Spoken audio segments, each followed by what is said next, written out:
BUFM, your number one radio station.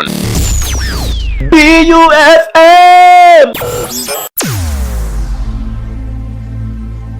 BUFM.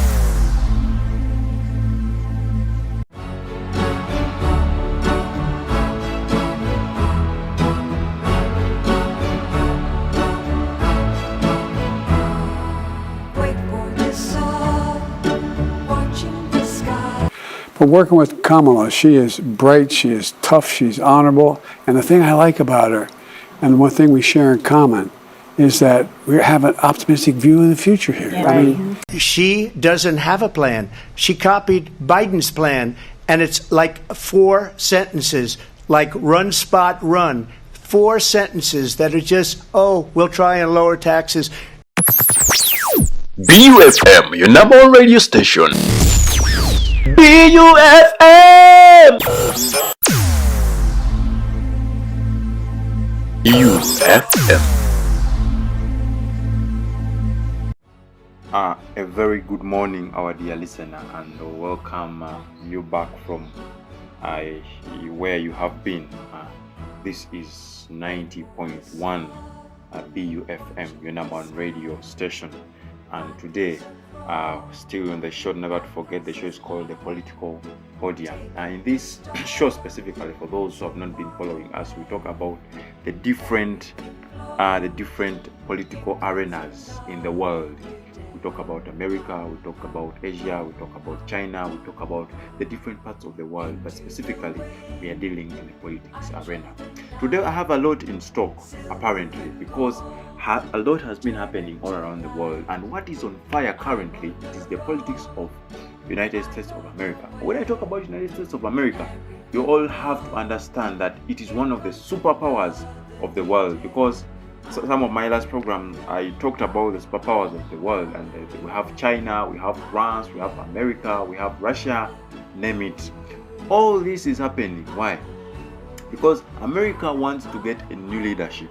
But not forget that it has been Joe Biden who has been the president and still the president, because they have not yet elected a new president, not until this coming November when they will elect the president. But guess what? The politics is on fire. Everything is on fire. The Americans are on fire.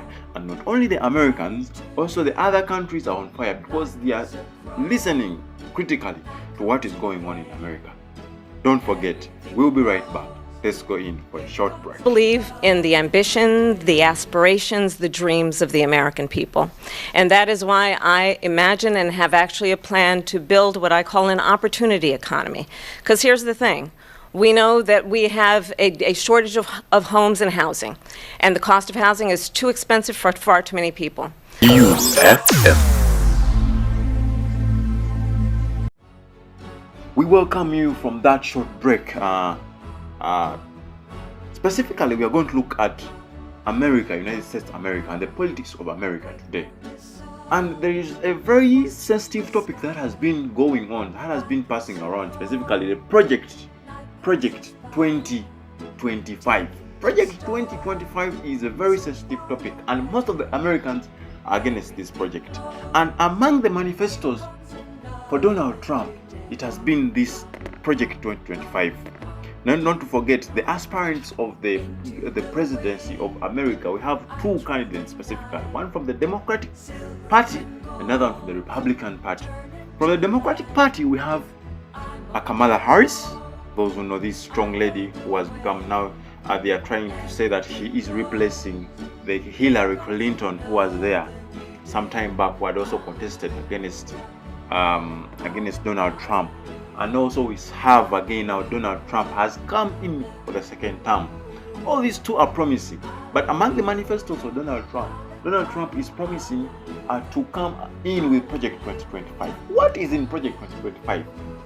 Because of time, I might not be able to break down this Project 2025 specifically, but I'll bring in some of the simple things to break it down for you, for those who don't understand Project 2025. Project 2025 is specifically derived to come and put America in a straight line. What do I mean? For example, among this project, we have the issue of the army to be fully funded. We have the issue of decreasing on the democracy of America. We have the issue of making abortion illegal. Illegal. When I say illegal, what I mean, they will make abortion to be against the law. And this has been a very, very crucial topic when you look at the debates that have been going on the past weeks. Kamala Harris has been talking about bringing freedom to the Americans by making abortion illegal, and also the Americans are saying that democracy, that Project 2025 will go against their democracy. However, they might be some percentage right, because when they start enacting laws on the Americans, of course, they might lose some little bit of freedom. So Kamala Harris is coming to be the redemption of this Project 2025. However, when you look at the other side of Kamala Harris, when you looked at the past debate that they held between these two people, you will see that Kamala Harris was a little trying to manipulate Trump. How? The way Trump was bringing his points, and Kamala Harris could give in this look at, this old man doesn't know what he's talking about. And however, they have been using also some of his weaknesses, because he had ever been the president. So they were using his weaknesses and what he did in his term to beat him, because Kamala Harris said that she has been a lawyer.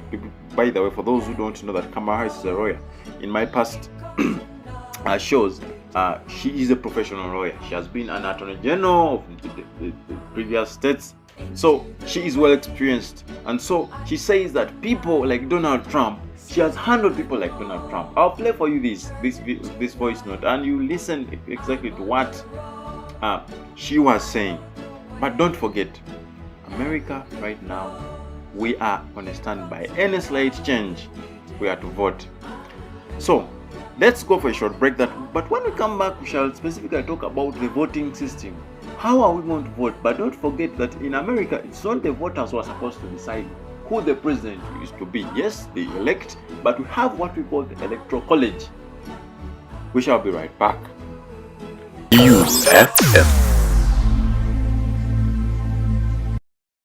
Now, my dear listener, when we talk about the 50 states in USA, and we still talk about the Democratic states, and we talk about the Republican states, and also we talk about the swing states. I'll first give you the states we have in America.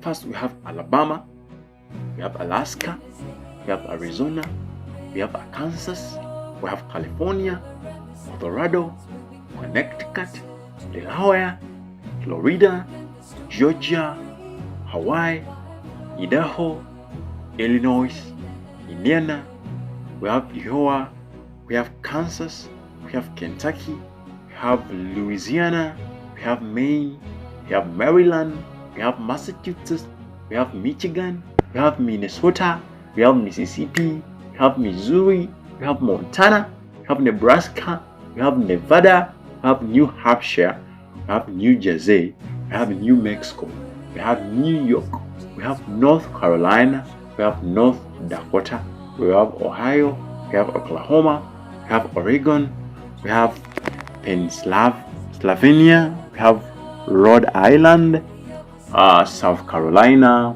we have South Dakota, we have Tennessee, we have Texas, we have Utah, we have Vermont, we have Virginia, we have Washington, we have West Virginia, we have Wisconsin, we have Wyoming, we have District of Columbia, we have America, Samoa, we have Guam, we have North Mariana Islands, we have Puerto Rico, we have United States minor outlying islands, and finally we have Virgin Islands of US.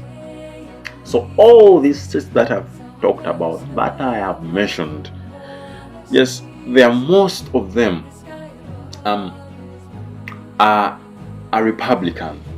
But the math here is that the largest states that have the highest number of population, because the highest states that have the highest number of population, these are the states that also have the highest number of electoral members who sit on the electoral college. For example, let me give an example. When you talk about California has over 38 members who sit on the electoral college, and whereas in Washington DC we only have 3 who sit on the electoral college. So where is the math? The math is, in case a certain state you get the highest number of a popular vote. What is a popular vote? A popular vote, this is the vote of people who have voted their president. Then from the popular vote, that's where we come to electoral vote. So in November, when people elect their president, that vote is called the popular vote. Don't forget, in the past elections, when you look at Hillary Clinton, she won the popular vote, although in the electoral vote she was won. You understand that? So that means there are some states who have the highest number of people. In case the popular vote is high and the candidate wins that popular vote, there are higher chances that even the members of the electoral college will sideline with the voters, and that's where you win such and such a state. We have the swing states. The swing states, we have Pennsylvania, we have Georgia, we have Wisconsin, we have Arizona, we have Michigan, we have Nebraska.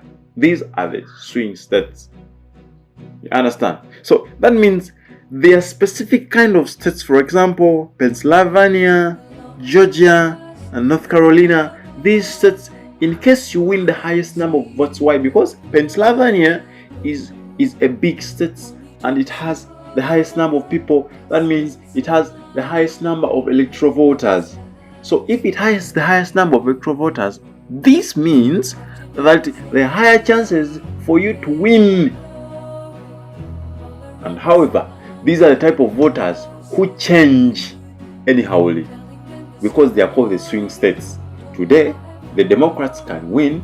On the other side, on the other term, the Republicans can win. For example, when you look at Donald Trump in his elections, when he won Hillary Clinton, he was so influential in Pennsylvania, and the Republicans won in Pennsylvania. So when Biden came back and now he went to Pennsylvania, remember the other side was a Republican, so Republicans won the side of Trump. But when on the other time, when Joe Biden came, still he was a Democrat. He won in Pennsylvania. So that is why we call them the swing states. Let's go for a short break. We'll be right back. BUFM, your number one radio station. BUFM!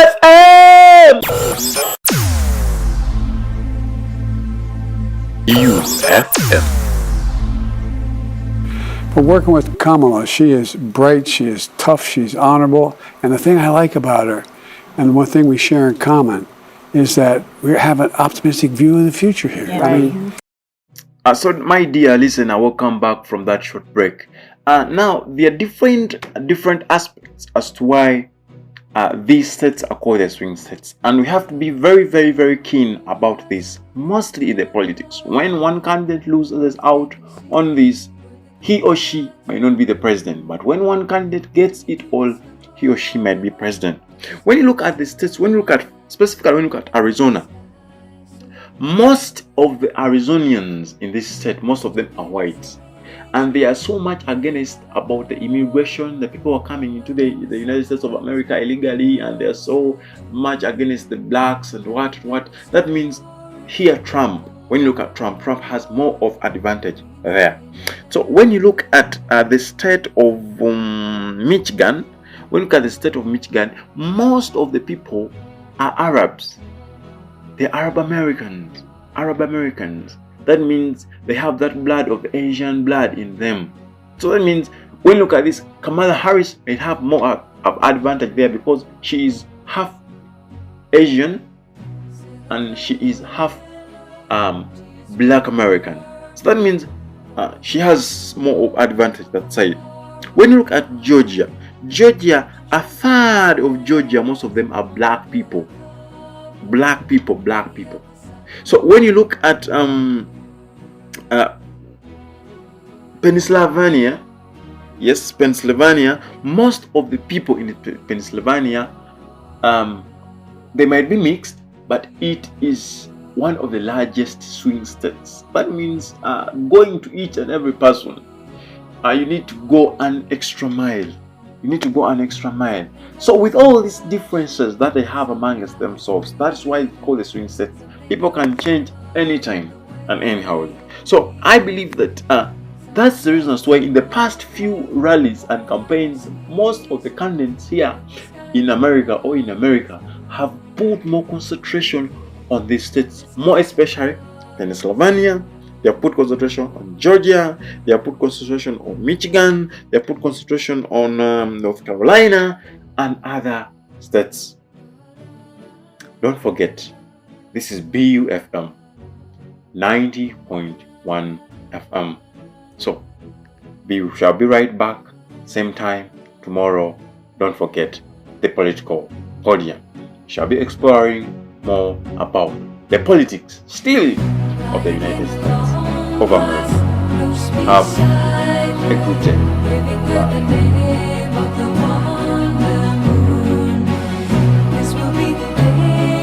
She doesn't have a plan. She copied Biden's plan, and it's like 4 sentences, like run, spot, run. 4 sentences that are just, we'll try and lower taxes. I believe in the ambition, the aspirations, the dreams of the American people. And that is why I imagine and have actually a plan to build what I call an opportunity economy. Because here's the thing. We know that we have a shortage of homes and housing. And the cost of housing is too expensive for far too many people. BUFM, your number one radio station. BUFM!